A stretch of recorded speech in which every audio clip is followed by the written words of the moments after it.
Hello and welcome. Today we're talking about subjects. Now, the subject of a sentence is the person, place, or thing or idea that is doing or being. The subject is sometimes called the naming part of a sentence or clause. It shows what the sentence is about, or who or what is performing an action in the sentence. The subject is most often a noun, pronoun, or noun phrase. Now, it's easier to find the subject of a sentence if you first find the verb. Remember, a verb is any word used to describe an action, a state, or an occurrence. Ask yourself, who or what verbed in this sentence? The answer to that question is the subject. Let's try it with this sentence. Rachel ate her breakfast. The verb in this sentence is the word ate. It describes an action that Rachel took. So let's ask our question, who or what ate? Rachel did. Rachel is the subject of this sentence. A simple subject is the subject of a sentence without all of its modifiers. Modifying words help tell us more about the nouns and verbs, and sometimes even adverbs in a sentence. But they can make it difficult to find the subject. If you pull these away, you find your simple subject. Let's look at an example. The main reason, after all was said and done, wasn't enough to keep her there. There are quite a few things going on in this sentence, but if we strip away the modifying phrase, after all was said and done, we see the following sentence. The main reason wasn't enough to keep her there. Now, you may be tempted to assume the subject is her, since sometimes people are subjects, but let's ask our question. What wasn't enough? Not her, but the main reason.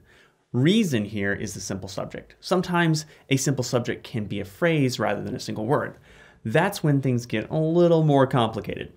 Take this sentence, for example. What he didn't know about life in the city could fill whole volumes. What he didn't know about life in the city is the simple subject. You can't strip it down any more than that. What could fill whole volumes? What he didn't know, life in the city, and he are all incomplete explanations. They must be taken together as a complete phrase. Now that we have a good grasp on simple subjects, let's talk about compound subjects. Take the following sentence. Jack and Jill went up the hill. Who went up the hill? Jack? Well, yes, that's not all though. Jill did as well. They are both subjects of the sentence. A compound subject is when two or more nouns are joined together to act as a subject. Think about this sentence. Rain, snow, and ice made driving impossible. Rain, snow, and ice are all three compound subjects of the sentence. Now let's have a little fun. What do you think is the subject of the following sentence? Come here now. Is it come? Is it here? Is it now? Is it non-existent? No on all accounts. If grammar wasn't confusing enough, now I'm asking you to evaluate invisible words. But don't worry, we can find the subject by asking our question. Who or what needs to come here now? The answer is you. If a mother is calling her son, she could say, you, come here now. If you're calling your friend, you could say, you, come here now. This is called an understood subject.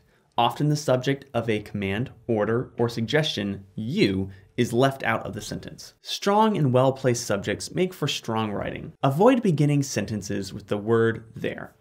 It's a filler for other words in the sentence that are the true subjects.